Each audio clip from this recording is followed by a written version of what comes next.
Basic tips muna po tayo no sa electrical bills natin no lalo na sa mga baguhan po no, hindi alam po 'to no. Turo ko lang po sa inyo kung paano no. Ito po yung previous reading natin no, mga tips no. At ito po yung actual consumption natin no. Ngayon po no, i-minus lang po natin 'yan.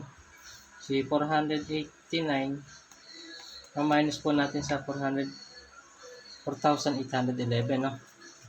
Sample lang po natin no para madali no. 4,898 minus 4,111 no. Gamitan na po natin ng calculator no.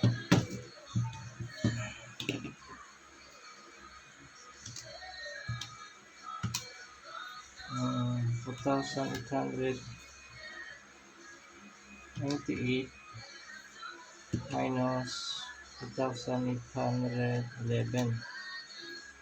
equal 87 po no. 87 kilowatts 87 kilowatts hour.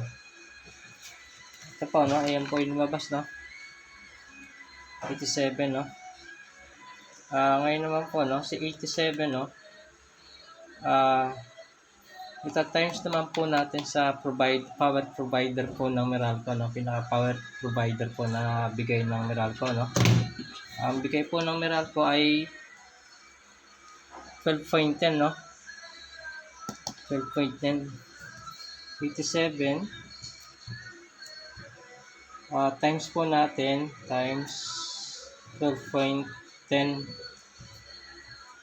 kilowatts hour no. Yan po yung ano no, provider no, power provider na po yan, power provider.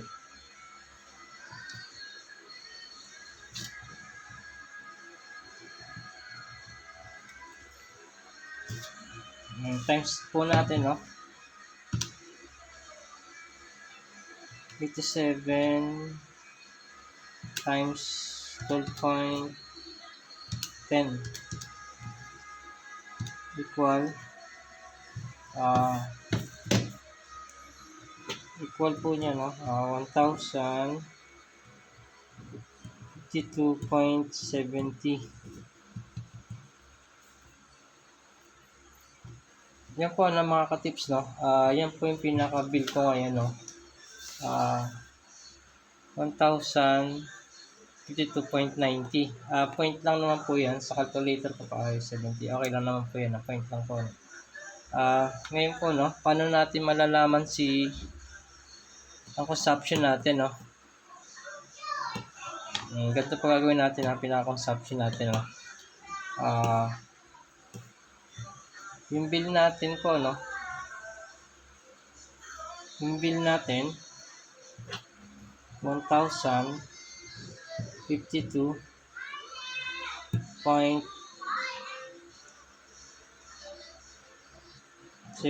no. Times po natin sa divide po natin no, divide po natin sa 87 divide 87 no, kilowatt hour.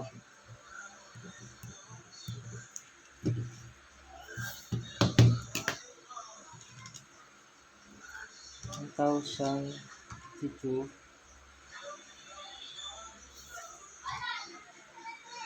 and 70 87. Yan po ano, tama po yung bigay ng ano no, 12.10 yung pinakabigay po ng power provider ng Meralco no. Ito po total po niya no, 12.10. Ito po yung pinakabigay ng Meralco no, power provider po natin no.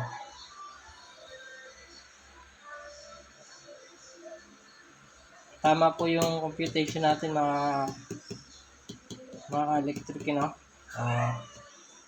Ulitin na lang po natin, no, mga source, no, ay mga ka-electric, no. Pasensya na po kayo, no. Yan po, no. Kung nag-get siya po, ulitin ko po, no. Ito po yung previous natin. Previous tsaka yung actual po, no. Minus niya lang po siya. Ang lumabas po ay 87 kilowatts per hour, no. Ngayon po, si 87, ita times niyo naman po sa power provider ni Meralco, no. 87 times 12.10 kilowatts hour, no. Ito po yung 12.10 na power provider ni Meralco, no. Ang totally po na bill ko ay 1,052.90, no. Yan po, no, total niya, no. Ngayon po, para malaman natin ang tamang konsumo natin na tamang bigay ng provider natin na Meralco, ang gagawin po natin, si 1,052.90 di-divide po natin kay 87, ano. Kaya po, ang equal niya po ay 12.10. Tama po, tama po ang bigay ng power provider natin na Meralco, no. Yun na po, no. Thank you po. Lalo sa mga buhay, papasubscribe na lang po, no. Salamat po.